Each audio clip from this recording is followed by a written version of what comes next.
Salut les copinous, j'espère que vous allez bien et bienvenue dans cette nouvelle série que j'ai nommée Les Victorieuses, car pour moi, dans chaque problématique, il y a aussi des victoires.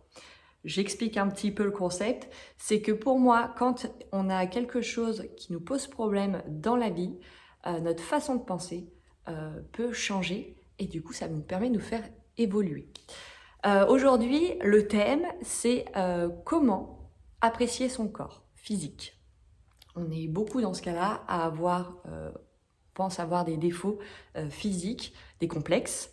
Moi, la première, d'ailleurs, je vais y aller dedans. C'est pareil, cette vidéo, ça va être comme ça va être tel quel, je ne fais pas de montage et ce sera posté comme ça parce que je trouve que c'est plus authentique et j'ai vraiment envie de parler avec vous de cette manière-là. Donc les complexes, on va y aller maintenant. Moi, par exemple, mon ventre, on pense que... bah non, on pense pas, ça se voit. Voilà, vous voyez, voilà, il y a du gras, c'est flex. Je suis un peu comme ça partout. Je suis un petit flambi. Depuis la maladie, c'est vrai qu'avant, j'étais quelqu'un d'hyper sportif. Mais c'est fini. C'est fini, en plus on vieillit. Enfin voilà. Et je suis pas... J'arrive plus à pratiquer du sport comme je le faisais avant. Ce qui veut pas dire que je fais pas attention et que j'essaye d'en faire un petit peu, mais c'est vrai que mon corps a changé. Et pourquoi j'ai commencé à parler de ça, c'est parce que l'été arrive, j'adore l'été, je trouve ça merveilleux, le soleil, la chaleur. Cependant, plus l'été arrive, enfin plus les années passent, et quand l'été arrive, je me sens gênée par mon corps. C'est vrai qu'on a tendance à s'habiller, à mettre des shorts ou des robes, etc., à montrer nos gambettes. Sur la plage, n'en parlons pas. Et ça devient vraiment chiant. Voilà, moi ça me gonfle. Et je me triture l'esprit entre j'ai honte et en même temps j'ai envie de vivre ma vie. Et aujourd'hui, on va parler de ça ensemble. Je vais essayer de vous donner les réflexions que j'ai par rapport à tout ça, ma vision des choses, pour m'aider moi et pour vous aider peut-être vous. Voilà, donc le corps. Je pense qu'on va partir sur un premier temps sur à quoi ça sert un corps. Je pense qu'on va venir au truc principal parce que ça, on l'oublie très régulièrement. On oublie qu'on existe physiquement et du coup, je voudrais vous faire prendre conscience de ce à quoi sert votre corps réellement. Au-delà, je veux dire, de la vie quotidienne, prendre conscience de ça. Bref, je reviens sur mes moutons parce que sinon je vais me partir en live, je me connais. Donc, un corps. Un corps, enfin votre corps, sert à toucher, à voir, à entendre, à parler, à goûter, à une multitude de choses. Et tout ça, ça sert à quoi? En fait, ça sert à vous faire vivre. Vivre des expériences dans votre vie. Et ça, il faut vraiment pas l'oublier. Je vais vous demander un petit truc là, c'est de penser à un moment que vous avez vécu, qui vous a fait du bien, que vous aimez particulièrement. Euh, voilà, ça peut être soit le meilleur moment de votre vie ou même pas, en fait, quelque chose qui vous a fait plaisir. Je vais vous demander juste de vous rappeler, là, à l'instant T, quelque chose qui vous a fait du bien, voilà, à vivre. Et maintenant, je vais vous dire que ça, c'est que ce moment que vous avez en tête, vous n'auriez pas été capable d'être heureux de le vivre si vous n'étiez pas dans votre corps. Si votre corps n'existait pas ou il était dysfonctionnant, vous n'aurez pas pu vivre ce moment-là. Alors pourquoi on a autant de haine vis-à-vis de ce corps? Pourquoi on le maltraite? Pourquoi on est tout le temps à s'en plaindre alors qu'il nous fait vivre des choses merveilleuses? Attention, on reste quand même dans la réalité, votre corps aussi peut vous faire vivre des choses un peu catastrophiques. Bon, moi, vous le savez, pour la plupart d'entre vous, j'ai eu 2 cancers. Et du coup, j'en voulais à mon corps d'être tombé malade. Sauf que c'est un peu de ma faute, dans le sens où, pour moi, encore une fois, j'explique avec ma façon de penser, je dis pas que c'est une vérité, je vous demande d'aller vous renseigner à droite à gauche et après vous faites votre propre vérité. Mais pour moi, lorsqu'on tombe malade ou qu'on a quelque chose, voilà, c'est par rapport aux émotions qui arrivent. Déjà, on pense que l'âme est dans le corps, Alors qu'en fait, non. Votre âme, elle est dedans et en extérieur. En fait, c'est votre corps qui est dans votre âme. Voilà. Donc, quand on reçoit des choses négatives dans la vie, ça peut être des insultes, ça peut être, enfin voilà, c'est pas forcément physique, hein, mais ça peut être verbal parce que chaque pensée a une vibration, chaque mot aussi. Et ben en fait, ça va impacter votre corps éthérique, enfin tout ce qu'il y a autour. Et en fait, au fur et à mesure, si vous faites pas le travail sur vous et que vous ingurgitez les choses, ben ça va tomber dans votre corps physique et c'est comme ça qu'on tombe malade. C'est encore une fois ma réflexion. Finalement, j'ai fait un gros travail sur moi, j'ai compris pourquoi mes attributs féminins tombaient malades. Bref, c'est pas la question. Le fait est que, au lieu de me dire c'est de la faute de mon corps, et ben en fait, c'est pour moi ma faute de ne pas avoir su psychiquement adhérer à ce qui m'était arrivé. Et finalement, en faisant un travail, c'est comme ça que les choses s'arrangent. Je ne dis pas... Oh, c'est compliqué ce que je viens de dire. Je ne dis pas que parce qu'on a compris, on ne tombe plus malade. Attention, c'est encore bien plus complexe comme ça. On vit dans une matrice un peu compliquée physiquement. Et vu qu'on n'a pas forcément conscience des choses, on empathie de ce qui arrive autour de nous. Donc je pense qu'on n'est pas dans une ère où on peut psychiquement changer les choses d'un coup. Ça prend du temps. Bref, c'est pas le sujet. Encore une fois, Vivi, tu t'écartes du truc. Et du coup... finalement, pour en venir là, c'est que pendant mon cancer, forcément, j'ai subi des opérations qui ont fait que j'ai des cicatrices, que j'ai des nibards qui sont... Bah, je dis que c'est du fake, voilà, c'est du fake, c'est du plastoc. Mais encore une fois, mon corps a réussi à cicatriser des choses où on l'avait ouvert pour le soigner, pour que je reste en vie. Donc en fait, maintenant, mes cicatrices, je vais les voir d'une autre manière, c'est-à-dire que je vais plus les voir comme une contrainte, quelque chose de pas joli. Je vais me dire, putain, moi je dis des gros mots, je vais me dire, putain, ah ouais, il a fait le taf. Il a fait le taf pour me maintenir en vie. Alors certes, visuellement, bah, c'est pas très joli, mais par contre, je suis imperméabilisée à toute bactérie, tu vois. Donc il a fait son taf et pour ça, je le remercie. Maintenant, donc, on a conscience que ce corps est là pour nous faire vivre des expériences, qu'il permet aussi de nous protéger de certaines choses. Et je tiens à dire aussi que on est dans cette vie-là pour expérimenter les choses, les amis. Donc, si en plus on se tracasse avec des pensées négatives alors que notre véhicule sert à ça, je trouve ça dommage, parce que du coup, ça nous pourrit un peu l'expérience. Pour enlever tout ça, alors, je vais vous donner des exemples aussi. Pourquoi on attache autant d'importance à cet aspect visuel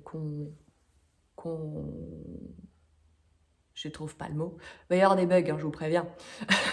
J'ai eu des chimes dans la tronche, moi. Pourquoi on pense que l'aspect physique fait de nous ce qu'on est? Vous voyez ce que je veux dire? Je vais vous donner un exemple tout bête. On va prendre un voyage. On va se faire un petit voyage. On reste en France, mais on va faire un Paris-Marseille. Voilà. Un petit transfert, Paris-Marseille. On va prendre deux véhicules complètement différents. Et on va voir après les choses. Donc, premier véhicule, une Ferrari. Le truc un peu que tout le monde rêve d'avoir, où on se dit que c'est une belle bagnole, on se retourne dessus, etc. Bref, une belle Ferrari rouge et tout ça. Donc tu vas partir de Paris et tu vas arriver à Marseille. Attention, je ne parle pas du confort pour l'instant. On ne reste pas sur l'aspect intérieur, on est sur l'aspect visuel et physique du corps. Donc pour l'instant, l'intérieur ne nous concerne pas. Donc on va pas parler de ce confort de voiture, mais on va parler juste de ce qu'elle dégage. Donc cette voiture, elle en jette, elle en claque, etc. Les gens se retournent dessus. Oh là, t'as vu la Ferrari et tout ça, machin et tout. Bref, ah, toi, t'es fier dans ta petite voiture, tu fais ta route et tout, t'arrives à Marseille. Point. Tu es arrivé de ton point A à ton point B, objectif atteint. Maintenant, on va prendre un autre véhicule. On va prendre un vieux C15, je ne sais pas si vous savez ce que c'est. Attention, j'ai rien contre les C15, c'était la voiture de mon enfance, mon grand-père avec ça, et on adorait aller dedans. Mais en tout cas, c'est pas une voiture qu'on jette. Donc on est dans un vieux C15 un peu pourri. Et on doit toujours faire ce trajet Paris-Marseille. Alors, forcément, ce trajet, on va passer un peu inaperçu. Bon, les gens ne vont pas se demander qui c'est qu'il y a dans la bagnole, on va pas du tout prêter attention. Ça va peut-être mettre un peu plus de temps pour faire ce trajet, mais finalement, votre objectif va être atteint. Ok? Donc vous arrivez quand même de votre point A à votre point B, tout comme l'autre voiture. Quelle est la différence entre les deux? Je me suis posé cette question. Il faut savoir que toute cette réflexion, hein, je me suis trituré l'esprit. Hein. La différence entre ces deux voitures, c'est que on crée de l'envie quand on est à bord de la Ferrari. Donc je me suis dit, pourquoi les gens préfèrent aller dans cette voiture-là pour créer de l'envie? Pourquoi on veut créer de l'envie? Pourquoi on veut qu'on nous regarde? Pourquoi on a envie de ça? C'est bizarre. Et du coup, là, je me suis dit, alors déjà, pour pas passer inaperçu, on a toujours envie d'être l'acteur principal de notre vie, mais sachez que ça, c'est valable pour tout le monde. Hein. Tout le monde est l'acteur principal de sa vie. C'est-à-dire que quand tu interagis avec des gens, tu as toujours l'impression que tu es l'acteur principal. Je sais pas si je me fais comprendre. Donc pourquoi avoir l'envie d'être vu dans quelque chose de beau? Et là, je me suis dit, on a envie que les gens soient là pour nous. On a envie que les gens s'intéressent à nous. Pourquoi on a envie de ça? Parce qu'on a envie d'être apprécié. Pourquoi on a envie d'être apprécié? Parce qu'on a envie d'être aimé. Et c'est ça la base de tout, en fait. L'amour. On est toujours en quête d'amour de soi.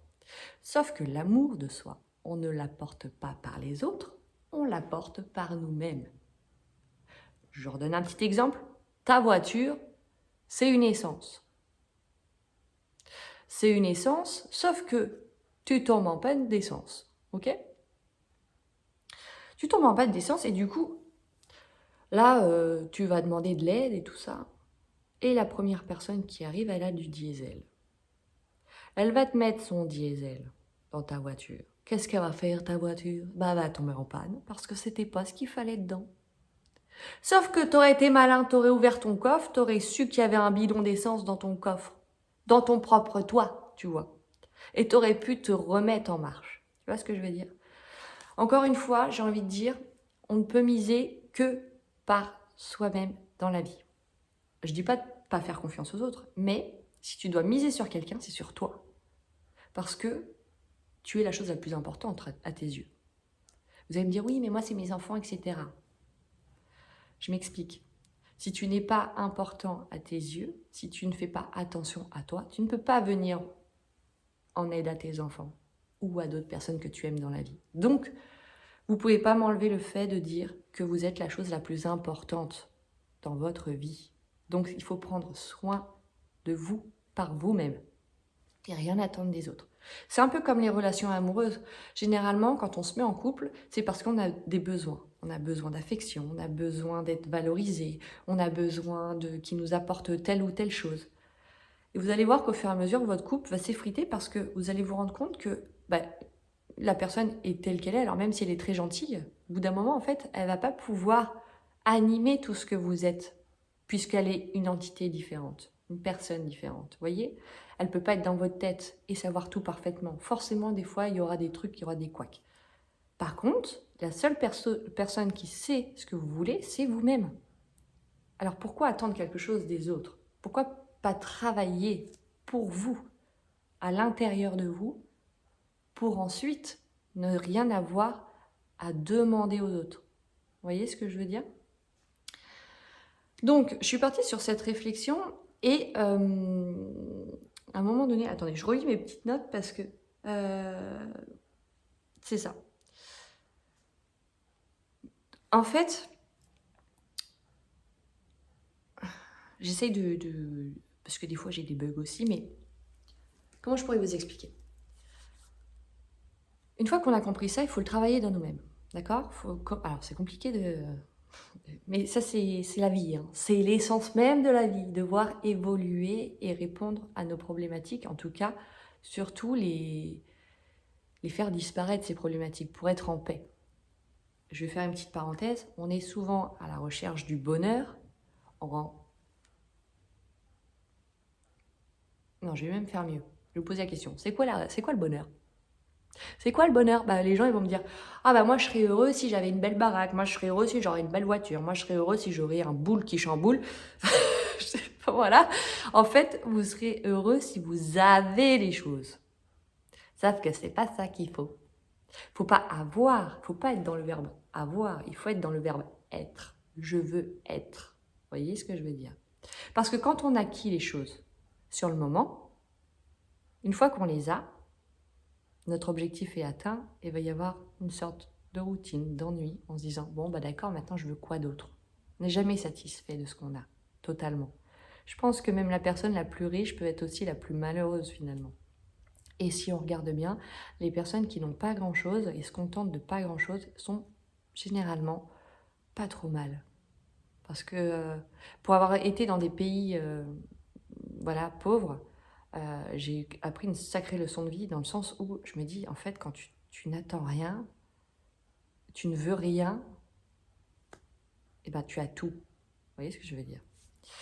Bref, donc du coup, on a tendance à avoir tout le temps ce besoin d'avoir, alors qu'en fait, finalement, il faut être. Comment être à l'intérieur de soi? Donc déjà, il faut travailler, je pense, sur les problématiques. Imaginons, comment je pourrais expliquer? On part en live, là, on parlait du corps physique, mais je suis en train de partir totalement en live. C'est pas grave. C'est fait pour ça, ce genre de vidéo. J'ai envie juste de discuter avec vous. Donc, je disais, comment répondre à ces problématiques? Comment travailler à l'intérieur de soi? Déjà, je pense qu'il faut avoir conscience que ce que tu émanes, ce que tu es, se ressent visuellement. Tu n'as pas besoin d'être physiquement belle pour être quelqu'un de bien ou quelqu'un d'attirant. Je m'explique, je vous donne un exemple tout bête. On a une meuf super bien gaulée de la mort, vous voyez, le corps de rêve, il est là, ok? Elle l'a, cette nana-là. Par contre, c'est une nana, j'allais dire une... c'est une nana qui est pas sûre d'elle, qui sourit pas, qui est... voilà, je vous fais la tête un peu comme ça, tu vois, qui est un peu, enfin voilà, peau ouverte, etc. Mais qui est très belle, vous voyez? Et à côté de ça, on a une autre nana, complètement différente. Alors, attention, je vais vous donner un exemple de corps, mais pour moi, ça n'a rien à voir. En fait, je vous donne un exemple type de la beauté sociétale. Un contre-exemple type, pardon, de la beauté sociétale. Avoir une personne, on va dire, plus corpulente. Ok, plus corpulente, avec de la cellulite. Tiens, une femme avec des cheveux courts aussi, parce qu'on se dit que la féminité, c'est que les cheveux longs. Voilà, une femme avec des cheveux courts, assez costaud, de la cellulite, voilà, et tout ça. Par contre, cette femme-là, elle sourit, elle s'assume, elle transpire quelque chose. Vous voyez ce que je veux dire? Voilà, elle va vous sourire, elle va être avenante avec vous, etc. Vous allez vers laquelle de ces femmes? Celle qui est bonne ou celle qui est un peu moins bonne mais qui est sympa? Bah, je pense qu'on a tous la même réponse. C'est qu'on va aller vers la personne qui est ouverte et solaire. Tout ça pour dire que, comme je vous expliquais tout à l'heure, notre corps physique, notre âme n'est pas dans notre corps physique, mais notre corps physique baigne dans cette âme. Il y a un tout autour de nous, en fait. C'est l'âme qui transporte le corps. Eh bien, quand tu es, je ne vais pas rajouter d'autres mots, c'est important. Quand tu es, tout ça l'est aussi. Et cette énergie va se dégager de vous. Je vais vous reprendre un exemple tout bête. Comment vous expliquer qu'une nana qui vient de... Donc une célibataire qui galère pendant des années à trouver quelqu'un, il y a personne qui est présent, enfin dans le sens où elle n'arrive pas à trouver un chéri, bref. Le moment où elle trouve un mec qui lui correspond et qu'elle est amoureuse, comment vous expliquer que derrière, t'as je sais pas combien de mecs qui arrivent d'un coup? Comme si, tu sais, tu te dis, putain, j'ai attendu pendant 3 piges, 10 piges, etc. Le moment où je me case avec quelqu'un, il y a tout le monde qui me veut. C'est quoi ce bordel? Je suis sûre que ça vous est déjà tous arrivé. Et bien parce que tu émanes de l'amour. Tu es amoureuse. Tu émanes de l'amour, donc ça attire en fait. C'est tout simplement, et c'est très con, hein, une personne qui va bien et qui est en paix, eh ben elle est comme ça. Elle transpire, ce truc-là. D'ailleurs, ça me fait penser, je vous ai demandé tout à l'heure, qu'est-ce que le bonheur? Je vous ai pas du tout répondu à cette question. Donc, je parlais d'avoir les choses, mais finalement pas d'être. Enfin, c'est ce que la plupart des gens font. Par contre, moi, je me suis posé la question, qu'est-ce qu'il faut être? Et la réponse qui m'est venue, c'est être en paix. Et maintenant, c'est ce que je demande. Chez moi, je veux être en paix. Peu importe ce que j'ai, je veux être en paix. Et c'est ça l'important. Si vous êtes quelqu'un qui est aligné et en paix avec vous-même, avec vos problématiques liées au passé, et ben, si vous travaillez là-dessus, c'est même pas un travail, si vous évoluez là-dessus, je pense que tout peut changer. Oui, tout peut changer. Donc, si vous comprenez bien dans cette vidéo, l'aspect physique qu'on dégage, finalement, est complètement relié à ce qu'on est à l'intérieur. Vous voyez? Je vous redonne un exemple, j'adore donner des exemples. On repart sur notre Ferrari et notre C15. On va... Donc là, vous n'êtes pas le conducteur, mais vous voulez faire votre point A à votre point B. Il y a un mec qui se ramène en Ferrari, ou une femme, hein, comme vous voulez. Cette personne-là, elle vous propose de vous emmener, vous faites du covoiturage. Sauf que là, dans la Ferrari, le mec, vous vous rendez compte que il est chiant. Il est chiant, il est macho, il vous fait des blagues de crotte, pour pas être vulgaire, et, où il parle pas du tout, vous met pas du tout à l'aise, ok? Vous faites votre trajet, vous êtes pas bien. Alors, la voiture est belle, mais qu'est-ce qui est con dedans? Bref, vous faites quand même votre trajet, mais vous n'avez pas passé un super trajet. A contrario, dans votre C15, vous avez quelqu'un qui est avenant, qui vous fait des blagues, qui vous met de la bonne musique, qui vous s'intéresse à vous, tout ça. Vous échangez, il y a un échange. Et bien en fait, votre voyage va être beaucoup plus merveilleux qu'avec cette Ferrari. Encore une fois, j'ai envie de dire que si vous êtes bon à l'intérieur de vous, c'est ce que vous serez à l'extérieur. Vous allez me dire, ouais, c'est un peu trop idyllique ce que tu es en train de dire. Non, je ne trouve pas, dans le sens où déjà, c'est pas idyllique parce que c'est du travail d'être bien. C'est un énorme travail d'être bien avec soi-même à l'intérieur et d'être heureux. Vous voyez? Donc c'est pas idyllique parce que c'est dur à faire. Ensuite, ça y est, je me suis perdue dans mes pensées, ça c'est tout moi. J'avais un truc en tête. Ah oui, on pense souvent que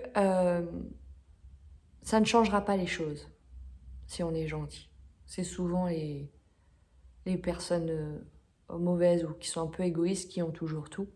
Je suis pas d'accord avec ça. Parce qu'en fait, si on veut faire changer les choses, à un moment donné, je pense qu'il faut montrer l'exemple aux uns et aux autres. Pour être, finalement, pour faire évoluer, je crois, un peu le tout. Parce que là, on est dans une ère qui est pas très sympa, les copains, et je pense que ça gonfle tout le monde. Je pense qu'il faut vraiment être notre premier travail. Parce qu'en faisant ça, si tu y arrives toi, tu vas donner l'envie aux autres. Alors moi, ma question, c'est, est-ce que tu as envie de donner envie dans cette Ferrari? Vous voyez? Est-ce que c'est ça que tu veux vraiment? Est-ce que tu veux donner une leçon un peu à la con? Ou est-ce que tu veux apprendre les leçons aux autres? Vous voyez? Parce que, d'ailleurs, ça me fait penser à ce questionnement que j'ai eu juste après, c'est pourquoi on a tous des corps différents? Pourquoi on a tous des corps différents? Pourquoi on ne serait pas tous pareils du coup? Pourquoi cet aspect physique change totalement? Parce que, tout simplement, nous sommes des êtres uniques, d'accord? Mais nous formons une unité, une conscience universelle, mais nous avons des caractères spécifiques à chacun, d'accord? Cet aspect physique, quand il est différent, il apprend la tolérance, il apprend le non-jugement, il apprend à être meilleur finalement. Quand vous êtes différent et que vous avez un corps différent et que vous montrez l'inverse aux autres, par exemple, oh celle-là elle ne m'inspire pas, t'as vu comment elle est fringuée, puis tu as vu elle est pas très harmonieuse, ça donne pas envie. Ouais, mais si toi t'es quelqu'un de solaire et que t'es là et que t'es sympa, etc., dans sa tête ça a switché en se disant ah bah non, c'est pas les personnes les plus belles, les plus sympas. Eh non, pas du tout. Souvent c'est l'inverse. Et là, en fait, tu vas apprendre les leçons, tu vas pas les donner. Tu vois ce que je veux dire? Ouais, il y a une différence entre apprendre et donner, je trouve. Je sais pas si je me fais comprendre dans mes termes, mais bon, on essaye, on essaye. Vous me dites si, j'allais dire, vous me dites si je pousse le bouchon, la meuf, est-ce qu'en live, mais pas du tout. Je suis pas en live. J'espère que ce contenu vidéo, d'ailleurs, va vous plaire. On en parlera après en commentaire si vous voulez. J'en étais où dans mes petites notes? Oui. Donc, on était sur les différences corporelles. Donc, si vous êtes différent, eh ben, vous êtes une force. J'ai dû faire une coupure parce que j'étais trop longue à réfléchir. Ça m'arrive, hein. Bon, on est lente, mais on est sûr. Oui. Donc, ayez confiance en vous. Alors, encore une fois, la confiance, ça s'acquiert au fur et à mesure, hein, c'est pas inné. Voilà. Mais c'est possible. Rien n'est impossible dans la vie. Croyez en vous, en ce que vous dégagez, en ce que vous brillez. J'ai envie de rappeler, encore une fois, que le corps, il est là pour vous faire vivre et non pour vous faire souffrir. C'est votre esprit qui vous fait souffrir, c'est pas votre corps. Ah, différence. Donc il faut travailler son esprit et son estime de soi et non son corps. Après, si c'est pour la santé, attention, je ne dis pas de manger des Big Mac tous les 4 matins. Je dis simplement, il faut aussi se lâcher la grappe de temps en temps. Ça fait du bien. Hein. Ok, je suis désolée, j'ai fait une petite coupure parce que j'étais un petit peu perdue dans mon esprit. Voilà, que lui, il part en... Voilà. On va faire un petit exercice juste pour prendre conscience de son corps maintenant, si vous le voulez bien, pour nous aider à accepter ce que l'on est. Je vais mettre mes pieds par terre, ce sera mieux. Pour ça, je vais vous demander, alors vous pouvez être debout ou assis, mais en tout cas, ce serait bien de mettre les pieds bien au sol, parce que c'est sympa d'être connecté un petit peu à d'autres petites vies terrestres. Je vais vous demander de vous caler un peu sur ma voix, de fermer les yeux.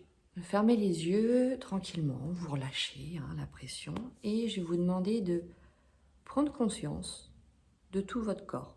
On part des pieds, des mollets, des cuisses, on remonte, on prend conscience de son bassin, de son thorax, de ses mains. Vous pouvez bouger les mains, vous pouvez bouger un peu le corps pour prendre conscience un petit peu de ce qui se passe, de votre tête aussi, qui réfléchit pleinement, qui doit être bien chaude, je pense. Je parle de votre tête. Hein. Et vous allez tout simplement faire la chose, prendre conscience de la chose la plus naturelle que l'on fait, mais qu'on n'a totalement pas du tout conscience que l'on fait au quotidien. C'est de respirer. Et oui. Prenez une grande bouffée d'inspiration, expirez, et prenez juste conscience que là, à cet instant précis, vous êtes là. Vous êtes dans votre corps. Vous êtes bien plus qu'un corps. Vous êtes de l'énergie que vous pouvez façonner à votre envie en fonction de votre esprit et de votre état d'esprit. Vous gardez bien ça en tête, vous continuez à inspirer et à expirer et on prend conscience qu'on existe et qu'on a toute son importance ici et qu'on est fait pour vivre cette vie et qu'on est capable de le faire avec ce corps physique. Ce corps physique qui vous a apporté des tas de belles des tas de belles expériences. Ce corps physique qui vous a permis d'embrasser vos proches, de sourire, de rigoler, de marcher, de se déplacer, d'être en mouvement, qui vous permet de passer des bons moments avec d'autres, mais aussi avec vous-même. Parce que les moments de solitude sont très importants pour vous, pour votre corps. Ça permet d'avoir conscience qu'on fait les choses pour soi, qu'on a de l'importance pour soi et non pour les autres. On oublie les autres de ce côté-là. C'est que pour vous. Votre corps est à vous. Votre corps est important. Votre corps est ce qui permet de prendre soin de vous. C'est une alliance entre l'esprit et votre physique. C'est ce qui vous permet de vivre la vie, tout simplement. Alors on va remercier son corps. Vous pouvez le dire. Je remercie mon corps de me faire vivre toutes ces expériences.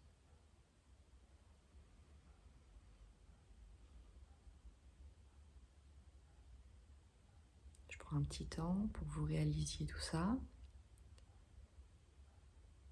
Vous pouvez lâcher. Je sens que ça a envie de pleurer aussi. Moi aussi, ça m'émeut. Mon petit corps chéri. On a mis tant de temps à aimer, alors qu'il demandait que ça, d'être aimé et reconnecté. Votre corps, c'est votre enfant.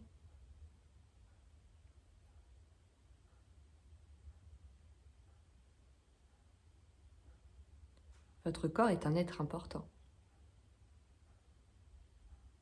C'est ce qui fait partie de votre être à vous.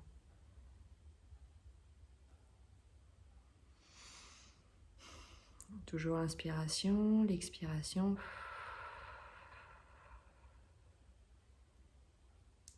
On relâche complètement.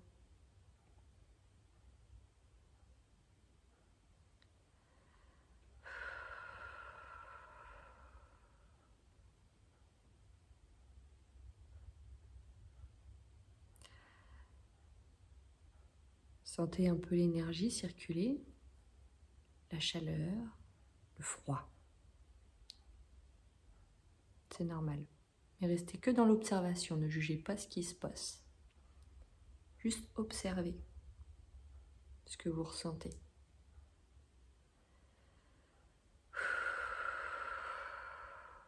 Et maintenant, on a remercié son corps, on a pris conscience qu'il était là. Et à chaque fois que vous vous direz que vous n'êtes pas assez bien, rappelez-vous de ça. Pas de body summer, juste un body pour vivre.